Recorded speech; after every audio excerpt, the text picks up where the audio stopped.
Alors dans cet itinéraire de l'histoire de la philosophie, nous sommes toujours dans ce grand moment de la pensée archaïque grecque, donc avant ce moment qui sera celui qu'on trouvera à partir du moment où les philosophes seront à Athènes.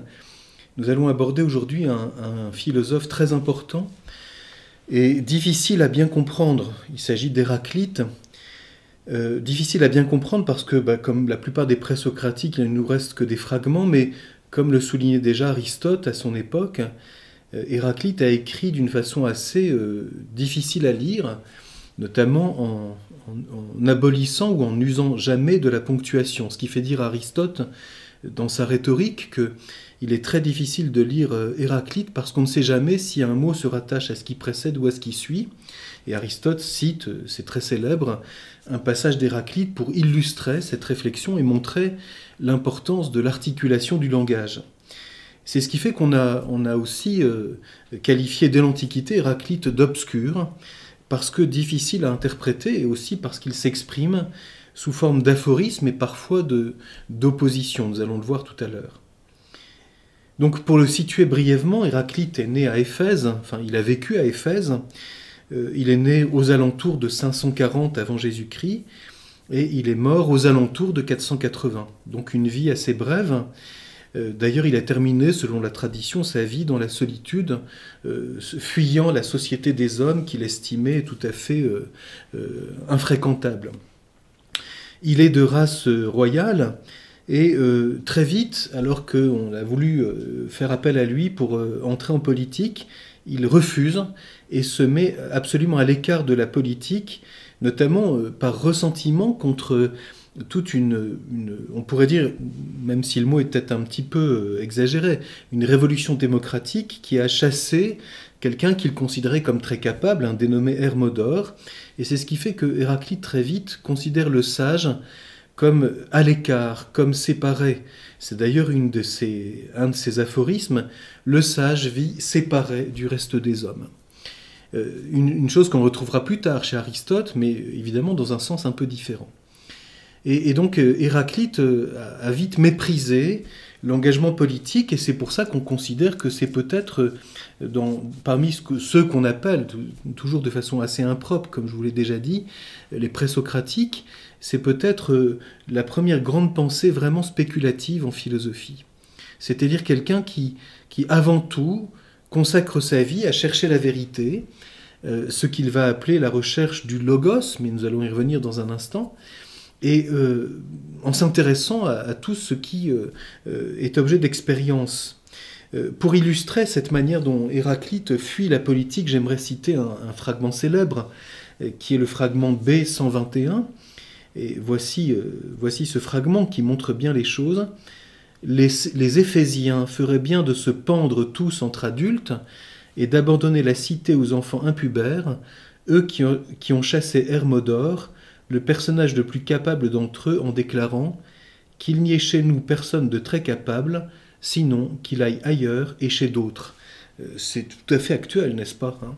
Dès que quelqu'un dépasse un peu la mesure commune, malheureusement, Héraclite là-dessus est un homme assez pessimiste, la foule ne supporte pas quelqu'un qui dépasse, disons, la vie et l'opinion commune, et donc l'élimine pour pouvoir continuer à vivre. Héraclite s'exprime ainsi, comme des enfants sans aucune maturité, et vivre au gré de leur passion et de la recherche de l'immédiat, de ce qui les satisfait de façon immédiate. Ceci n'est pas seulement dans l'ordre, on pourrait dire politique, mais c'est de l'ordre de la pensée, et j'aimerais lire les deux fragments qui illustrent bien cela, qui sont les fragments B1 et B2, pour bien comprendre cette remarque que fait Héraclite sur la manière dont les hommes restent la plupart du temps en dehors de la recherche de la pensée et de la vérité. Plus tard, certains diront que la plupart des hommes demeurent dans le sensible et dans l'imaginaire, dans l'image, dans les passions, et donc sont incapables de se gouverner selon le logos. Voici le fragment B1. Le logos, ce qui est, toujours les hommes sont incapables de le comprendre. C'est ce passage qu'Aristote commente à propos de la ponctuation, ce que je disais tout à l'heure, en disant « Le logos, ce qui est toujours, les hommes sont incapables de le comprendre, ou bien le logos, ce qui est, toujours les hommes sont incapables de le comprendre. Aristote illustre ce passage dans la rhétorique pour montrer comment la ponctuation peut changer et qu'on est incapable de décider ce qui est vraiment le sens de la pensée d'Héraclite parce qu'on ne peut pas interpréter correctement ce texte. Donc c'est pas d'aujourd'hui qu'on puisse faire cette remarque. Donc je reprends le logos, ce qui est, toujours, les hommes sont incapables de le comprendre aussi bien avant de l'entendre qu'après l'avoir entendu pour la première fois. Car bien que toute chose naisse et meure selon ce logos-ci, les hommes sont comme inexpérimentés quand ils s'essaient à des paroles ou à des actes. Tels que moi je les explique, selon sa nature séparant chacun et exposant comment il est. Alors que les autres hommes oublient tout ce qu'ils font à l'état de veille, comme ils oublient en dormant tout ce qu'ils voient. Bon, un thème qui sera évidemment repris par le néoplatonisme, c'est-à-dire les hommes qui sont pourtant, diront les néoplatoniciens, de race divine, oublient leur dignité et se divertissent. Bon, c'est un thème évidemment qu'on retrouvera tout au long de l'histoire de la philosophie. Mais ce qui est frappant chez Héraclite, c'est qu'il s'agit avant tout du logos et de la pensée. On pourrait prendre ce texte d'un point de vue plus sur le plan moral. Ce n'est pas d'abord le propos d'Héraclite. Le propos d'Héraclite, c'est de dire au fond, la plupart des hommes sont comme incapables de s'élever au niveau du logos et de la pensée. Et quelque chose que reprendront même bien plus tard des théologiens en disant comment se fait-il que les hommes aient tant de difficultés à connaître la vérité. C'est une vraie question, c'est comment se fait-il que, Aristote dira par exemple, l'animal atteigne si facilement sa finalité et que la plupart des hommes aient beaucoup de peine à l'atteindre. Autrement dit, déjà soulever le problème du mal et de l'erreur. Alors là, c'est une constatation évidemment presque, j'allais dire, d'une forme de misanthropie d'Héraclite qui considère que la foule, comme disent les Grecs, est tout simplement incapable de réfléchir. Bon. Autre fragment, c'est le fragment B2. Et c'est intéressant parce que cela apporte une nuance. Il faut suivre ce qui est commun, c'est-à-dire commun à tous, car à tous est le commun, mais bien que le logos soit commun, la plupart vivent comme avec une pensée en propre. Donc là, on apporte quelque chose d'un peu plus précis, on pourrait dire. Le logos, nous allons y revenir tout à l'heure, il est commun en ce sens qu'il atteint quelque chose d'universel. Et nous verrons tout à l'heure que pour Héraclite, le logos est d'abord la sagesse divine qui gouverne toute chose. Et au fond, le but de la philosophie, ce sera d'essayer de s'élever à ce logos qui régit l'ordre des choses. Mais, souligne Héraclite, la plupart vivent comme avec une pensée en propre, c'est-à-dire une pensée particulière, vivent, autrement dit, selon leur opinion. Nous avons vu dans les leçons précédentes l'apparition de la distinction progressivement entre l'opinion et la vérité. Alors ici, selon Héraclite, c'est toute cette différence entre, on pourrait dire, le particularisme, ce que nous voyons sur le plan religieux avec Xénophane la dernière fois, et puis le logos commun, qui devrait être en réalité l'objet de la recherche du sage. Et c'est pour ça que le sage, tout en étant celui qui atteint la pensée commune, est cependant séparé de tous, car il se sépare de ce que les autres hommes ne font que comprendre, à savoir leur opinion particulière, sans se soucier de dépasser leur particularité ou leur singularité. Pour illustrer encore cette manière dont Héraclite voit la relation du sage avec l'opinion commune, ou la manière dont les hommes vivent la plupart du temps, je lis encore les fragments B19 et B29. Reprochant à certains d'être incrédules, Héraclite déclare « Ils ne savent ni écouter, ni même parler ». Et B29... Comme ça, nous voyons bien, je ne développe pas beaucoup plus, le fragment B29, « Les plus nobles préfèrent une seule à toutes les choses, la gloire éternelle à toutes les choses mortelles. Mais la plupart sont repus comme le bétail. » Donc, c'est ce qui fera dire aussi à Héraclite, un passage que cite Platon à plusieurs reprises, que le plus sage des hommes comparé à Dieu est comme un singe, et que, voilà, donc on voit bien cette espèce d'aristocratie, j'allais dire, de la pensée chez Héraclite, hein, qui considère que malheureusement la plupart des hommes ne valent pas mieux qu'un âne qui prend la paille pour de l'or, dit-il par ailleurs, et vivent repus comme le bétail ou à l'état de sommeil. Hein. Ils avancent en dormant tout éveillés. Bon. Donc, et malheureusement c'est une chose, j'allais dire, toujours répandue. Et donc qui peut-être nous intéresse ici, j'allais dire, sur le plan de, j'allais dire, presque la mentalité du philosophe. Hein. Évidemment, nous sommes ici dans ce que Aristote appellera après la magnanimité. Le magnanime est quelqu'un qui méprise la foule. Bon, ceci dépasse peut-être notre mentalité moderne, qui est un peu moins combative, peut-être, voilà. Mais toujours est-il que c'est toujours intéressant. C'est que, de facto, la question est à soulever. L'intelligence est-elle démocratique ou bien, pour le coup, est-elle nécessairement une forme d'exigence de solitude? Non pas que la solitude par elle-même nous fasse trouver la vérité, mais que la recherche de la vérité soit toujours quelque chose qui dépasse l'opinion de la foule. Et par conséquent, il y a là une forme de discipline au sens étymologique du terme, c'est-à-dire une exigence d'apprendre incessamment à se mettre à l'école de la vérité. Alors quels sont maintenant, pour essayer de bien comprendre, d'approcher autant qu'on le peut, cette philosophie d'Héraclite dans le peu de temps que nous pouvons y consacrer, quelles sont les grandes lignes de sa pensée? Je vais peut-être caractériser sa recherche par trois grands moments, ou trois grands aspects, si vous voulez, parce que même dans l'édition critique des présocratiques, Hermann Diels a renoncé à proposer un ordre des fragments. Il s'est contenté de citer les fragments par l'ordre alphabétique des auteurs qui le citent, en considérant que c'était très difficile d'arriver à saisir l'ensemble de la pensée d'Héraclite. Bon. Je pense tout de même qu'il y a quelques traits tout à fait importants et qui d'ailleurs sont quelquefois répétés de façon un peu schématique.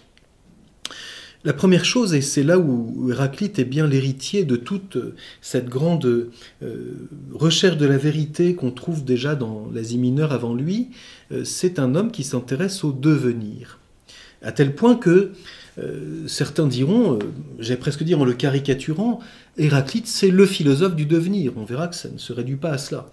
Mais il est vrai qu'il a peut-être le premier, et ça c'est tout à fait remarquable, compris que le devenir, c'est-à-dire le mouvement, on pourrait dire l'évolution, pour prendre un mot plus récent, bon, le devenir, la manière dont les choses changent, sont en mouvement, se comprend à travers la contrariété. Et donc, ce qui intéresse Héraclite, c'est l'opposition des contraires, et en même temps leur identité, puisque le contraire d'une chose se rapporte à ce dont elle est le contraire. Donc, il y a quelque chose ici d'une espèce de paradoxe entre les contraires qui s'excluent, et on sait combien Aristote insistera là-dessus, les deux contraires ne peuvent pas être en même temps dans le même sujet, mais Héraclite ne va pas jusque-là pour le moment. Ce qui l'intéresse avant tout, c'est le changement d'une chose à une autre. Et par conséquent, de comprendre que les contraires sont comme la condition ou la manière d'approcher le devenir des choses. Je lis pour illustrer ce passage quelques fragments. D'abord le fragment B53 qui nous permet de regarder cela et de comprendre. Conflit, en grec polémos, la guerre, le conflit. Conflit est le père de tous les êtres, le roi de tous les êtres. Aux uns il a donné forme de Dieu, aux autres d'hommes, il a fait les uns esclaves, les autres libres. Donc on voit bien ces oppositions, et on commence par constater que ces opposés, ces contraires, sont en lutte. Autrement dit, le monde du mouvement est un monde d'affrontement des contraires. Conflit est le père de tous les êtres, et Héraclite va jusqu'à dire que si tout était dans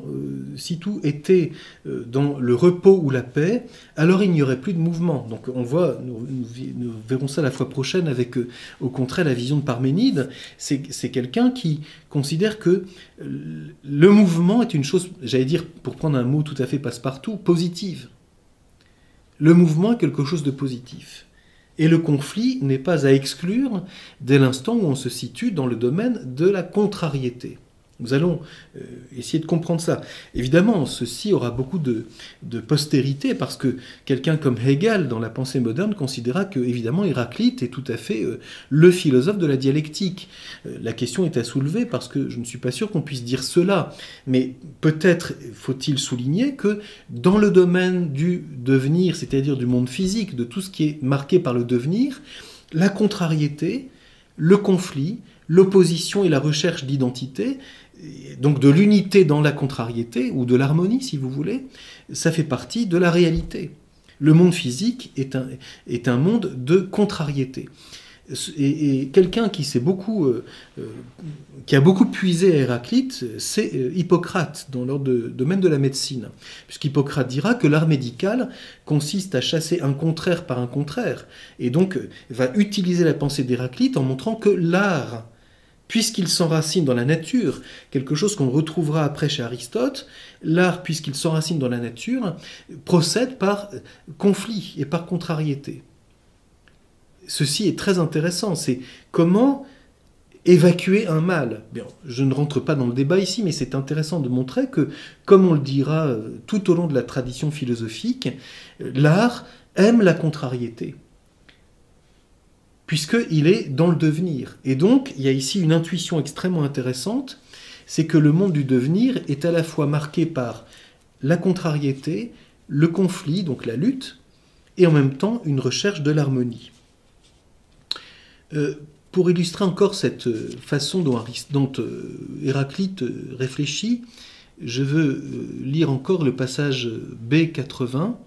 « Il faut connaître que le conflit est universel, que la discorde est le droit, c'est-à-dire ce qui est juste, et que toute chose naisse et meurt selon discorde et nécessité. » Autrement dit, la contrariété et la lutte font partie de la manière dont les choses avancent. La recherche de l'absence de tout conflit, de toute opposition, peut-être empêche-t-elle le mouvement, c'est-à-dire l'évolution. Bien sûr qu'il y a ici quelque chose d'assez puissant, parce que c'est peut-être, même si on peut difficilement dire que Héraclite est quelqu'un qui a théorisé cela, ce sera bien sûr utilisé, c'est-à-dire comment peut-on provoquer un conflit pour que les choses avancent, soit dans le domaine politique, dans le domaine psychologique, etc. Peu importe ici. Donc, conflit est le père de toute chose, et ce conflit va se marquer avant tout dans cette manière dont Héraclite raisonne par opposition. Je vous lis le fragment 60. « La route, montante, descendante, une et même. » Autrement dit, monter ou descendre, c'est la même chose, parce que c'est contraire. Et donc, du point de vue de l'intelligibilité, c'est la même chose.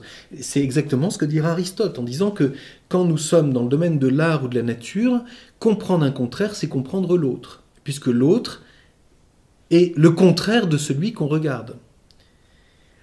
Et puis, autre illustration, le fragment B67, « Dieu est jour-nuit, hiver-été, guerre-paix, richesse-famine.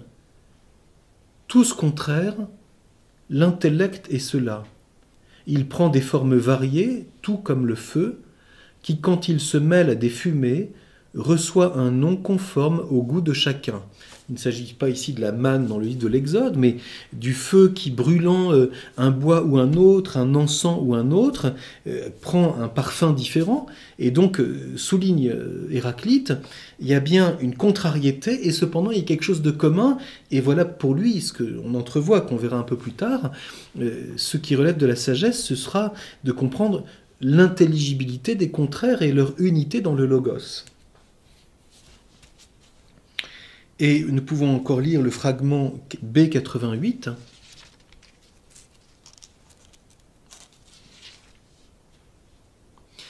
Même chose en nous, être vivant ou être mort, être éveillé ou être endormi, être jeune ou être vieux, car ceci se change en cela, et cela de nouveau se change en ceci.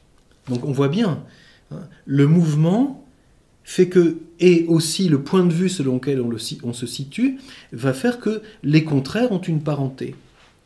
Alors, il ne s'agit pas ici de l'identité dans l'ordre de la substance, mais d'une unité dans l'ordre de l'intelligibilité, c'est-à-dire les contraires, en s'excluant les uns les autres, sont aussi dans l'unité et donc dans l'harmonie. Nous avons ici donc une première approche, et que je pense que c'est quelque chose de très intéressant à approfondir, parce que c'est quelque chose que, notamment, on trouvera dans la suite de la pensée grecque. Le devenir se comprend par la contrariété, puisque le devenir, c'est qu'un contraire chasse un contraire. Alors bien sûr, Aristote approfondira cela en disant que les deux contraires ne peuvent pas être en même temps dans le même sujet, puisque l'un chasse l'autre. Si un corps devient chaud, la qualité qu'il avait avant, qui était d'être froid, d'être non chaud, est évacuée par le fait qu'il se réchauffe parce qu'il a fait un bain de pied. Autrement dit, la contrariété, c'est le passage le devenir, c'est le passage d'un contraire à un contraire. Le mouvement local, dira Aristote, c'est aussi la même chose. Si je vais de Delphes à Athènes, Delphes et Athènes sont contraires dans le mouvement local, puisque j'ai quitté un lieu pour arriver à un autre. Et donc, ce sera l'intuition d'Aristote de développer ça dans le livre premier de la physique. L'intelligibilité du mouvement se fait par les contraires. Et peu importe, dira Aristote, de prendre en considération ici tous les intermédiaires, de toutes les auberges où s'est arrêté celui qui va de Delphes à Athènes. Peu importe ici.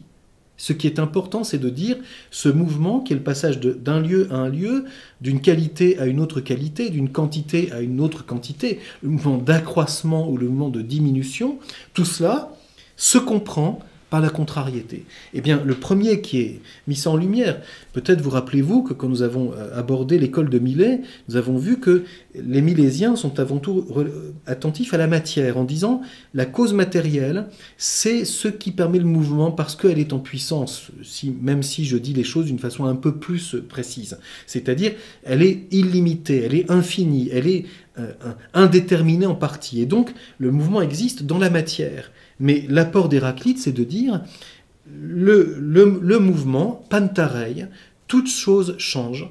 Et c'est le fragment A6 qui est cité très souvent par Platon. Donc, toute chose change, et elle change en passant d'un contraire à un contraire. Donc, autrement dit, Héraclite nous montre simplement, les contraires sont dans le même genre. Ils sont liés l'un à l'autre. Pour illustrer ce que je viens de dire, je vous lis, pour que vous puissiez l'entendre, le fragment A6, qui est tiré du Cratyle de Platon. Héraclite dit quelque part que tout passe et que rien ne demeure. Et comparant les existants au flux d'un fleuve, il dit que l'on ne saurait entrer deux fois dans le même fleuve, un fragment qui est bien connu, qu'on cite très souvent, à savoir qu'on ne peut pas descendre deux fois dans le même fleuve parce que l'eau a coulé depuis qu'on y a été baigné la fois dernière, donc ce n'est pas la même eau, et pourtant c'est le même fleuve. Donc comment, bien sûr, un grand problème des Grecs, comment les choses demeurent-elles tout en étant changeantes?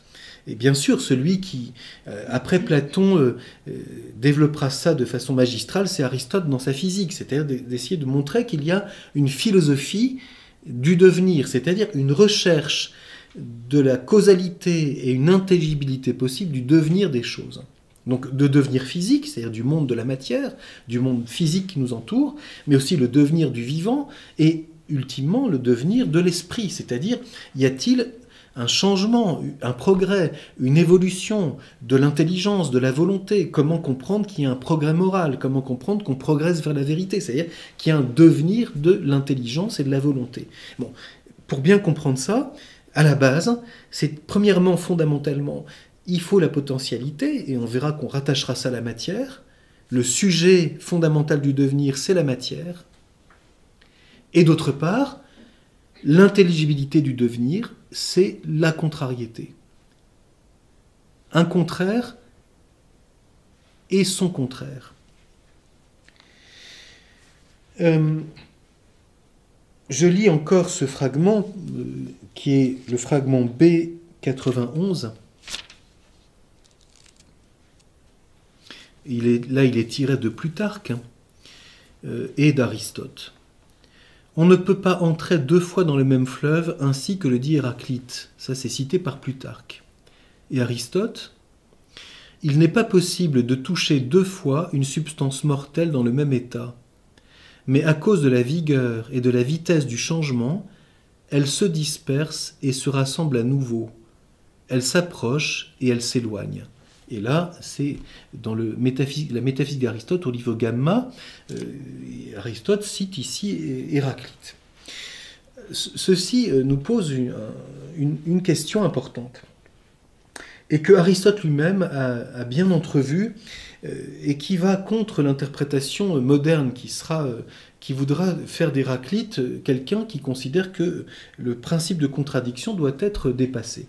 Aristote dit dans la métaphysique, au livre au livre Gamma, chapitre 3, c'est le fragment cité dans la philosophie d'Héraclite, le fragment A7, et ceci pose un problème tout à fait passionnant.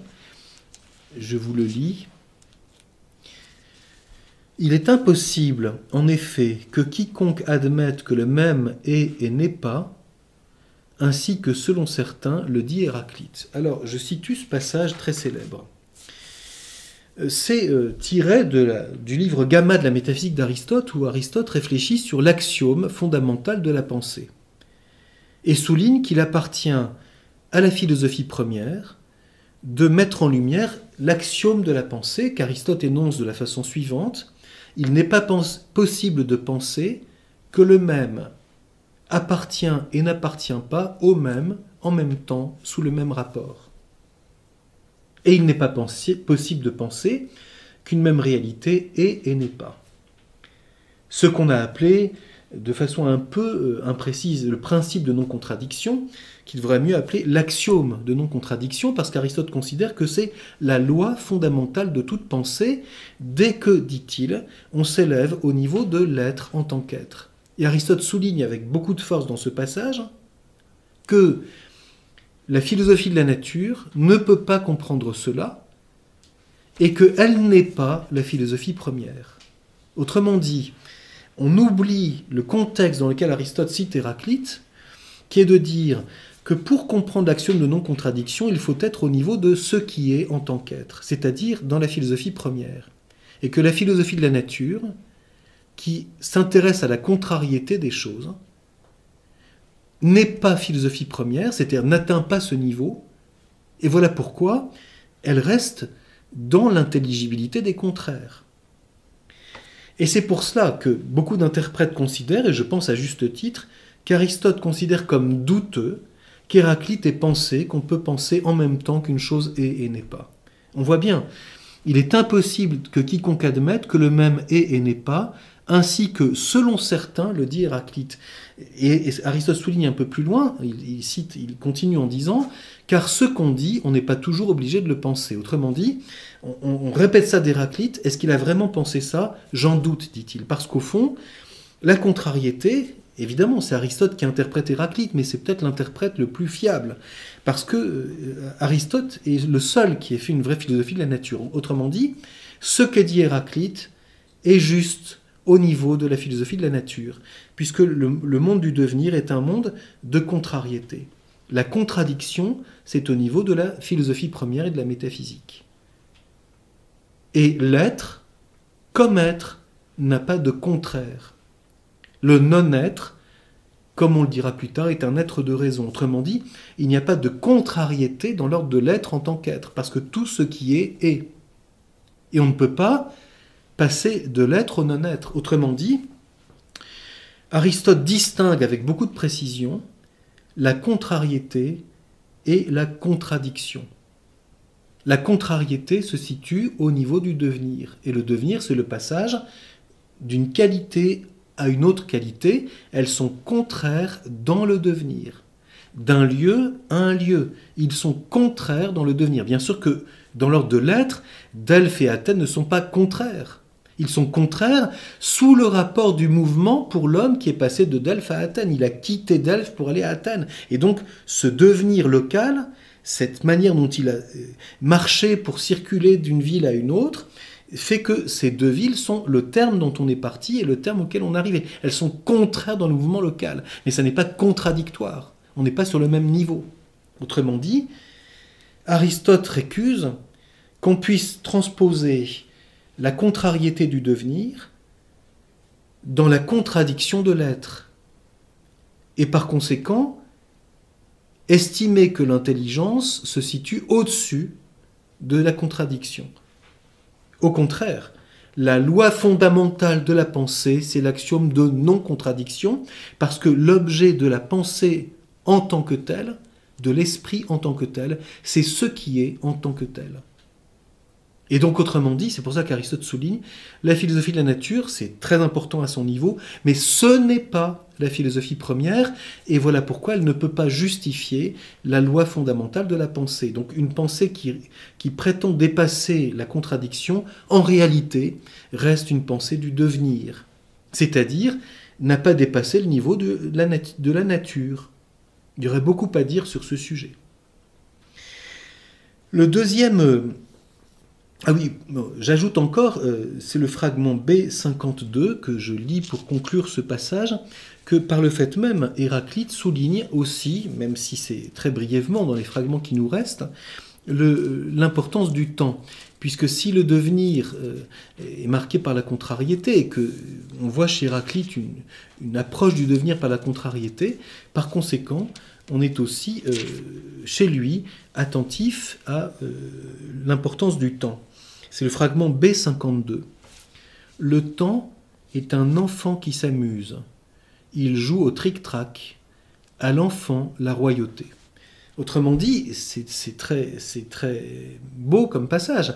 Si les choses sont dans le devenir, si le conflit est le père de toutes choses, le temps est ce qui, comme le dira plus tard Aristote, mesure le devenir, et par conséquent, le temps a la royauté. C'est le temps qui a le pouvoir, puisque si c'est le devenir et que toute chose change, eh bien c'est le temps qui est la clé de toutes les choses.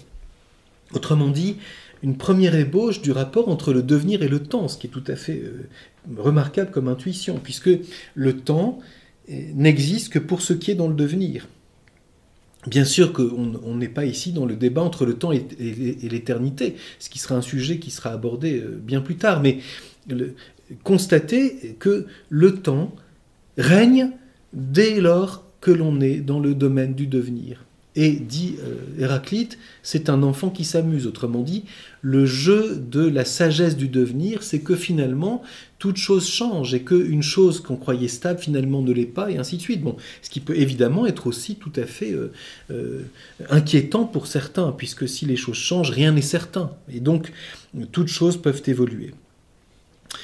Le deuxième grand aspect de la pensée d'Héraclite, c'est que ces contraires comportent une harmonie. Et c'est le fragment B54 par lequel je commence. L'harmonie invisible, plus belle que la visible. Et je lis ensuite le fragment B114. Ceux qui parlent avec intelligence, il faut qu'ils s'appuient sur ce qui est commun à tous.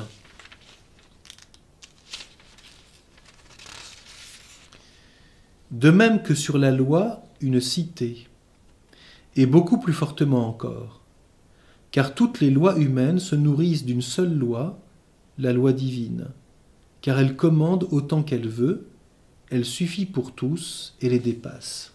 Autrement dit, si, selon les apparences, toute chose change, que le monde dans lequel nous nous trouvons est le monde des contraires et le monde du temps, si nous nous élevons plus haut, il y a une loi divine qui commande à toute chose et qui est source d'une harmonie invisible, plus précieuse que l'harmonie visible. L'harmonie visible, c'est celle des contraires dans le devenir. L'harmonie invisible, c'est celle de la loi divine qui dépasse tout cela et qui suffit pour tous. Elle est donc commune au sens de ce qui règne d'une façon universelle plus profondément que ce que nous constatons immédiatement. Autrement dit, il y a ici un thème aussi philosophique tout à fait passionnant qu'on retrouvera notamment chez Platon. Platon a été très influencé par Héraclite, à la fois fasciné par cette pensée et la fuyant. Et c'est ce passage du visible à l'invisible qu'on trouve, qui est un thème tout à fait platonicien, et qu'on trouve d'abord chez Héraclite. Autrement dit, on peut s'arrêter aux apparences, on peut s'arrêter à la pensée particulière, on peut constater que le conflit est le père de toute chose, et qu'il y a une harmonie dans ce monde malgré tout, puisque les choses s'équilibrent, mais ceci est le reflet d'une harmonie invisible, et il appartient aux sages de chercher à la découvrir et à la contempler. Cette loi divine, source d'une harmonie de cette pensée qui gouverne toute chose, c'est la même chose que ce que Héraclite appelle le logos. Je lis le fragment A4. Donc les fragments qui sont dénommés A dans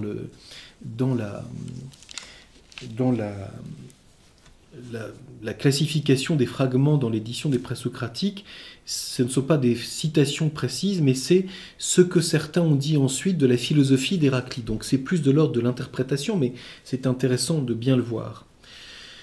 C'est donc là cité par Aristote dans la rhétorique, c'est le passage auquel j'ai fait allusion tout à l'heure, donc je lis le contexte, mais c'est intéressant de bien voir. Il faut, en règle générale, que ce que l'on écrit soit aisé à lire et à comprendre. Il en est ainsi lorsque les mots de liaison sont nombreux et non pas rares, et non lorsque la ponctuation est difficile, comme dans les écrits d'Héraclite. En effet, c'est tout un travail de ponctuer Héraclite, car il est difficile de voir si le mot se rattache à ce qui précède ou à ce qui suit. Par exemple, au commencement de son ouvrage, il dit « Le logos, ce qui est, toujours, les hommes sont incapables de le comprendre ». Ici, il est impossible de voir à quoi toujours se rattache lorsqu'on ponctue. Donc c'est la rhétorique d'Aristote, mais ce qui m'intéresse ici, ce n'est plus la manière d'écrire d'Héraclite, ce que j'ai évoqué tout à l'heure, c'est l'importance du logos chez Héraclite. Autrement dit, il est le premier philosophe qui emploie ce mot. Le sage est celui qui va, en se séparant, au-delà de la loi des contraires qui sont l'harmonie du monde dans laquelle nous nous trouvons, s'élever à l'intelligence de la loi qui gouverne toute chose d'une façon invisible et qui est le logos. Autrement dit, le logos, c'est d'avoir l'intelligence de ce que le monde me montre comme à la fois un et multiple. Donc on voit tous ces thèmes de la philosophie grecque qui apparaissent. Le rapport entre l'un et le multiple, entre l'être et le devenir, entre la contrariété et l'harmonie, entre le visible et l'invisible, entre l'opinion commune et la sagesse. Et c'est pour ça qu'on considère qu'Héraclite est quelqu'un qui a une pensée tout à fait spéculative, parce qu'il cherche à dépasser l'immédiat pour essayer de saisir l'unité. Au-delà de tout ça, peut-être le thème de l'un et du multiple est-il le plus commun, parce que l'unité, on le verra bien plus tard, dépendra de ce qu'on a découvert, la cause de l'unité dans une diversité qui pourtant nous apparaissait. Je ne relis pas les fragments B1 et B2 que j'ai lus tout à l'heure, qui sont sur cette manière dont Héraclite évoque le logos. Enfin, le troisième point, et que je viens brièvement déjà d'évoquer, mais qui vaudrait le coup d'approfondir, c'est que, puisque le logos préside à l'harmonie, et qu'il est source, il est identique à la loi divine invisible, il y a donc chez Héraclite aussi toute une vision de la philosophie et donc de la connaissance par l'homme dans la recherche de la vérité. Je ne dirais pas qu'il y a chez Héraclite une épistémologie au sens précis, mais c'est un thème qui, au fond, on voit apparaître tant chez Parménide, que nous verrons la fois prochaine, que chez Héraclite, c'est-à-dire qu'est-ce qui est vraiment l'objet de la pensée. Parménide dira, nous le verrons, que le noein est contemporain du einai. Penser, c'est connaître ce qui est. Quant à Héraclite, c'est la parenté entre la pensée philosophique et le logos. Penser, chercher la vérité, c'est s'élever au niveau du logos. La pensée humaine, par la philosophie, cherche comme telle à quitter sa singularité son caractère individuel et à participer à ce logos universel et éternel. Alors brièvement j'évoque, mais je ne le fais pas de façon prolongée parce que ce serait autre chose, je l'ai déjà évoqué tout à l'heure en citant la manière dont Aristote commente l'axiome de non-contradiction et en doutant de l'interprétation comme si Héraclite avait voulu dépasser cela. Il y aurait ici un débat intéressant, c'est la manière dont Aristote et Hegel d'une part et d'autre part interprètent cette position d'Héraclite. Pour Aristote, clairement, la compréhension de la contrariété, c'est le niveau de la philosophie de la nature. Et on peut douter que Héraclite ait prétendu dépasser la contradiction. Peut-être dit-il cela, mais ça ne veut pas dire qu'il pense cela au niveau de l'être. Puisque d'ailleurs, il souligne que le logos est au-delà de la contrariété. Donc il y a plusieurs manières d'interpréter le rapport entre le logos, le devenir et l'être. Quant à Hegel, je cite juste une phrase de ses leçons d'histoire de la philosophie, il a cette phrase « Il n'est pas une proposition d'Héraclite que je n'ai reprise dans ma logique. » Et ça, c'est très intéressant. Parce que Hegel dit au fond lui-même, et c'est bien sa philosophie, et non pas celle d'Héraclite peut-être, que c'est dans sa logique qu'il a transposé ce que dit Héraclite. Or, Héraclite s'intéresse au monde physique d'abord. Et Hegel transpose au niveau de la pensée ce que Héraclite dit au niveau de la contrariété du devenir. Il passe de la philosophie de la nature à la logique, prétendant que, puisant chez Héraclite le dépassement de la contrariété, il a la solution pour dépasser l'axiome de non-contradiction, ce qui est évidemment au cœur de la pensée dialectique. Ceci repose sur quelque chose de très fondamental chez Hegel, qui considère que le mouvement du monde, donc le devenir physique, est le reflet du mouvement de l'esprit. Et donc ça signifie que pour Hegel, en réalité, l'esprit est conçu comme un devenir. Et c'est bien ce qu'il affirme constamment. C'est un mouvement. La pensée est un mouvement. Alors que le mouvement, c'est d'abord ce qui caractérise le monde physique pour les Grecs. Bien sûr, il y a un devenir de la pensée, c'est ce que soulignera Aristote, mais qui n'est pas le même que celui du monde physique. Parce que le progrès de l'intelligence est un progrès vers la vérité qui, comme tel, ne comporte pas de contrariété. L'erreur n'est pas le contraire de la vérité, mais sa privation. Ce qui repose sur le fait qu'il n'y a de pensée que vraie, parce qu'elle est adhésion à ce qui est en tant qu'être. Et donc la sagesse n'est pas de dépasser la contradiction en prétendant dans une logique qui est au-delà de cette loi de la pensée humaine. La sagesse, c'est de, à l'école de ce qui est, s'élever certes à participer au logos, mais non pas en prétendant dominer la contradiction, mais en cherchant l'ordre ultime de toute chose dans la pensée divine, si Dieu est. C'est ce que nous trouvons notamment chez Aristote. Alors voilà quelques remarques évidemment très succinctes, parce qu'Héraclite c'est un monde et il faut lire et relire ses fragments et découvrir combien c'est un esprit d'une grande noblesse, une grande profondeur, qui à la fois est fasciné par le mouvement et d'autre part est un homme qui cherche la sagesse et donc accepte aussi la solitude et la séparation au-delà de, ma foi, le vulgaire qui ne se contente que de manger de la paille et de rechercher de l'or en étant repu de tout ce qu'il satisfait. Et c'est ce qui fera dire d'ailleurs à certains que les Éphésiens, les contemporains d'Héraclite, avaient la réputation d'être des gens très satisfaits de leur sort parce qu'ils avaient une réussite économique considérable.